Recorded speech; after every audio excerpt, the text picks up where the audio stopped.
Olá, hoje nós vamos falar sobre o rol de procedimentos da ANS. É um tema importante, um tema que diz respeito ao acesso à saúde, em até mais de um ponto para se estudar. E a gente parte da crítica ao sistema, para a gente entender ele melhor. A primeira questão que eu queria dizer para vocês é que o IPEA, que é um instituto importante de pesquisa no Brasil, ele fez um levantamento sobre os planos de seguro de saúde, né? Nós estamos no sistema de saúde privado, né? E ela detectou que 35,2% dos entrevistados, é um corte grande que eles fizeram, tem uma crítica séria ao sistema de saúde privado, que é a falta de cobertura. Isso é um problema de acesso, né? Nós estamos muito acostumados a conhecê-los e até ser protagonistas, né, da crítica ao SUS, mas os planos de seguro de saúde têm muito o que melhorar e eles também não são imunes à críticas sérias. A sociedade, ela revela aí uma frustração que ela tem com relação à política dos planos de seguro de saúde, né? É uma crítica ao sistema de saúde privado como um todo. Por que há essa crítica? Porque o médico assistente vai fixar uma dada terapêutica, esse paciente ele tem plano de saúde, o plano de saúde vai verificar se está no rol de procedimentos, se há carência, se tem uma exclusão de lei já direta sobre a desnecessidade, né, de arcar com esses valores, e se há uma cobertura temporária, a aplicação disso. E se acontecer algo assim, ele pode muito bem negar o procedimento. É possível, é o que se verifica na prática. Então a gente precisa falar sobre a Lei 9656 de 98, né? Essa é uma lei que estabeleceu as regras sobre plano de seguro de saúde nesse país, né? Até antes a gente tem um período não regulado, que ele é um período em que havia sim regras para plano de seguro de saúde, mas eram regras genéricas.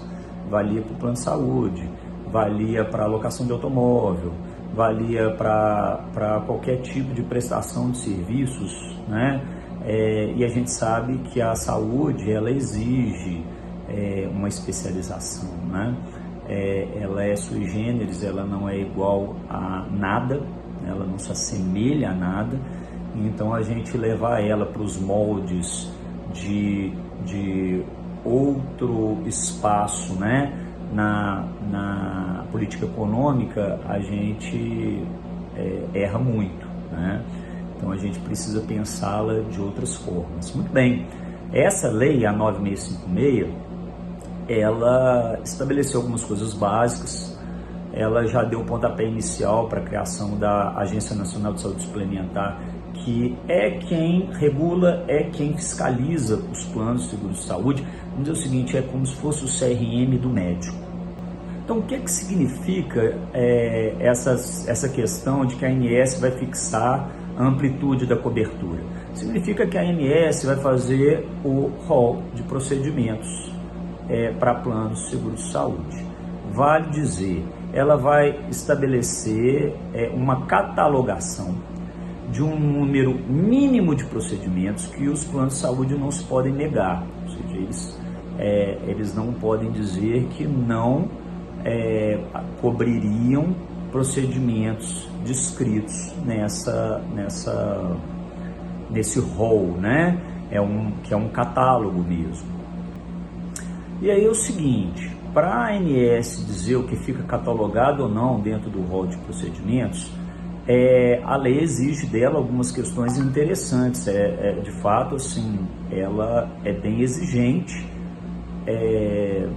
para dizer o que a ANS deve, qual que é o caminho que a ANS deve passar para chegar no que vai entrar no rol, que vai permanecer no rol e que vai sair do rol. Ela fala sobre analisar a evidência de melhor eficácia do procedimento que está entrando no rol. ela fala de comparação entre o procedimento novo e aquele já existente no rol, né? Isso sob o ponto de vista da avaliação econômica. E ela fala sobre o impacto financeiro de ampliar a cobertura. Atualmente, essa lista ela conta com 3.373 procedimentos. Obviamente, isso tem uma variação, o tempo todo tem procedimento retirado, incluído, tá? Então, como está hoje, como está agora, mais uma semana para frente pode dar uma variada, mas de qualquer maneira, são 3.377 procedimentos que devem fazer frente a mais de 1.600.000 situações clínicas diferentes que a CID-11, né, a Classificação Estatística Internacional, está na 11ª edição dela, ainda não foi adotada pelo Brasil, porque está passando por aquela fase de tradução, né, de inclusão nos bancos de dados dos hospitais, das clínicas e tal, mas é essa magnitude, né? Nós temos por volta de 3.300 procedimentos que precisam fazer jus ao combate, ao cuidado, né? Ao combate aos maus, né? Ao cuidado, à saúde.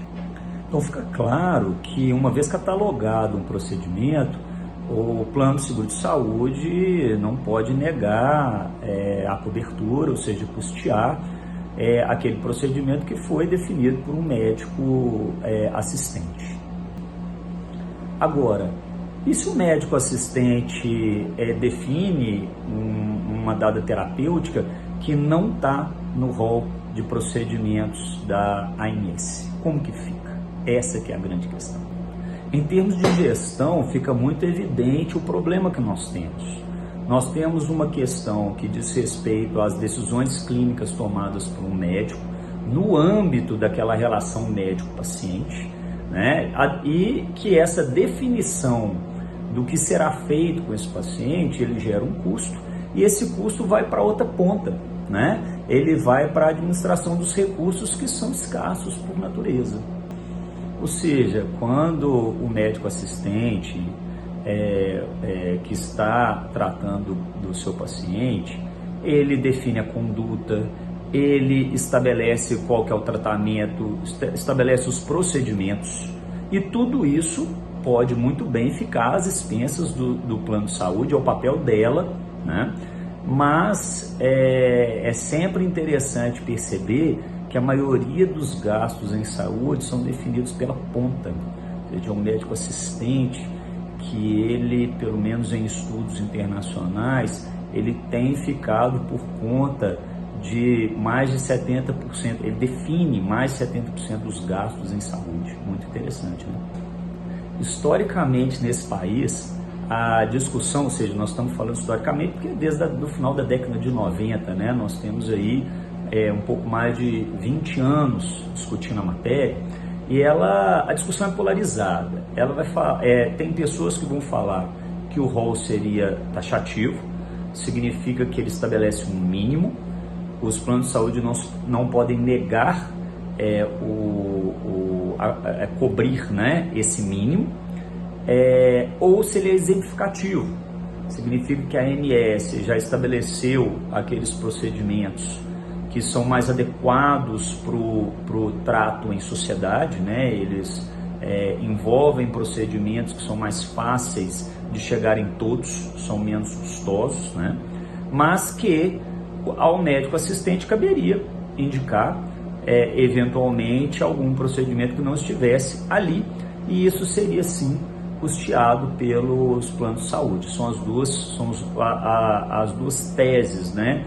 As duas discussões: o rol é taxativo ou o rol é exemplificativo. Essa é a discussão atual sobre o tema, mas ela é antiga.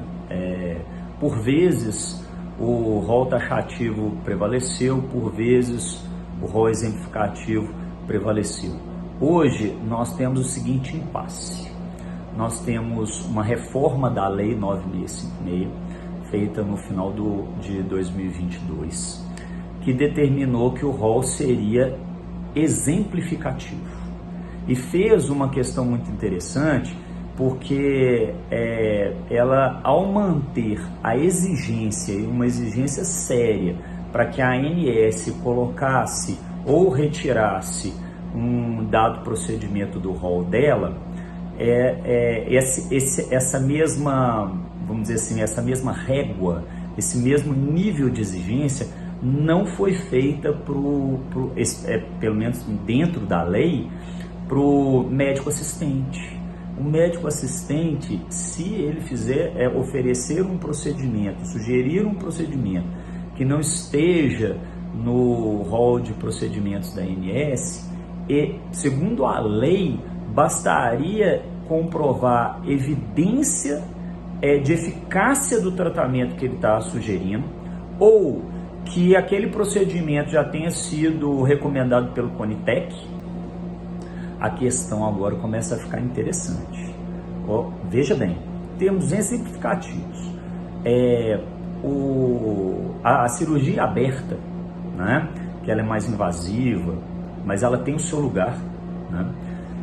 Ou a cirurgia laparoscópica, que é invasiva, mas é menos do que a cirurgia aberta, são procedimentos que constam tanto do rol de procedimentos do SUS quanto do rol de procedimentos da ANS.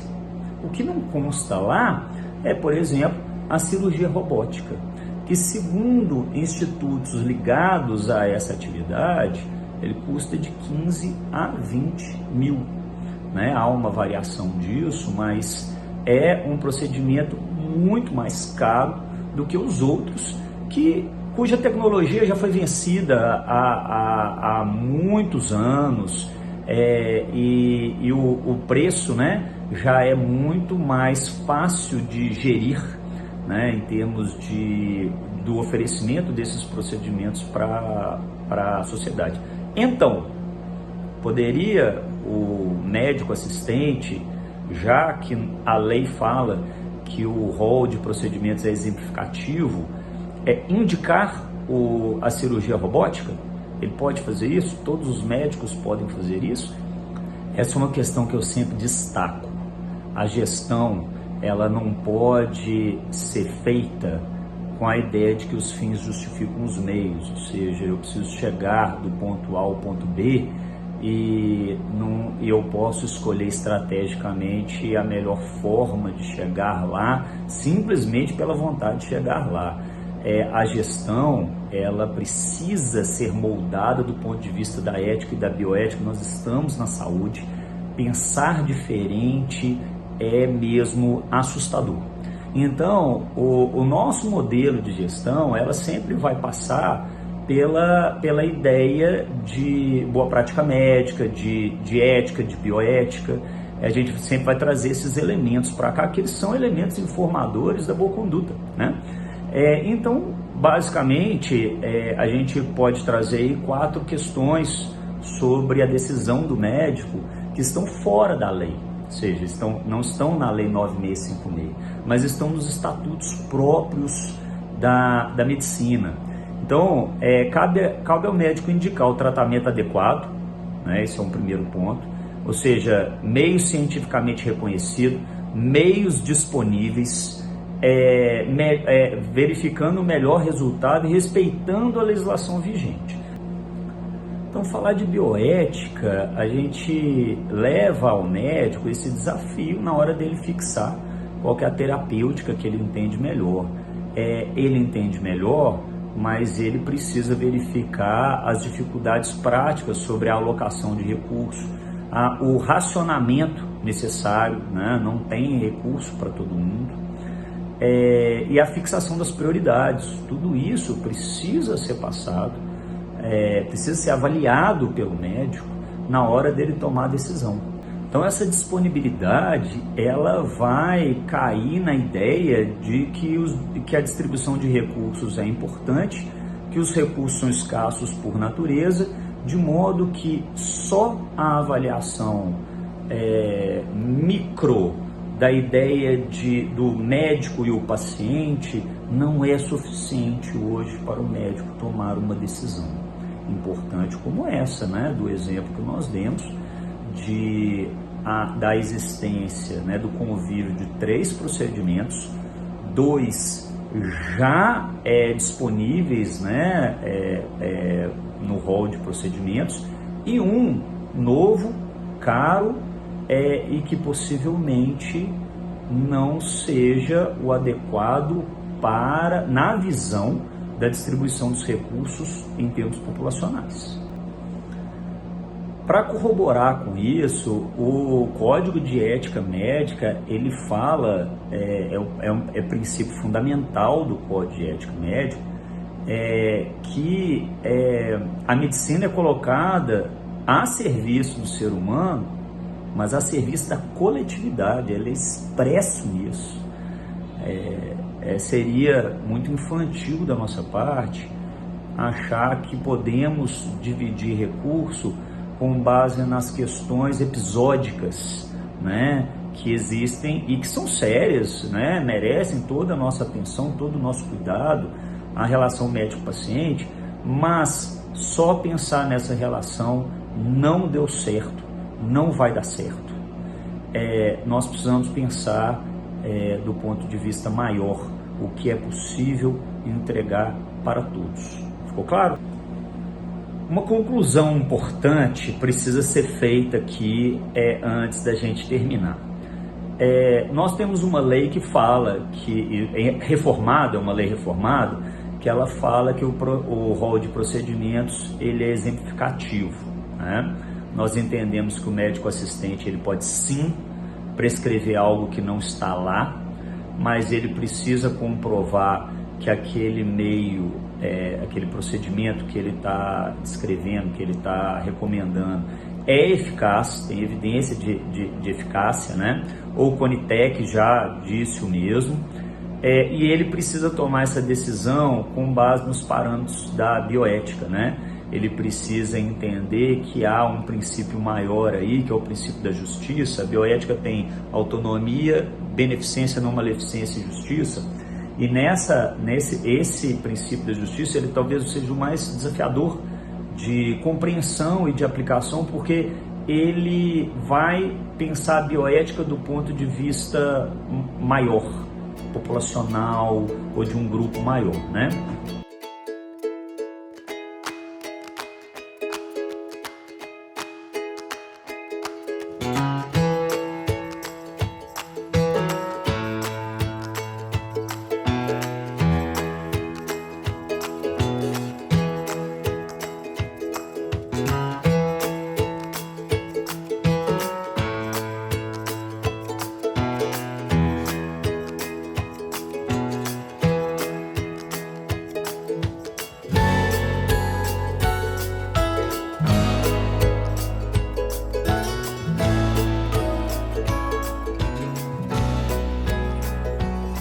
Um forte abraço a todos e até a próxima.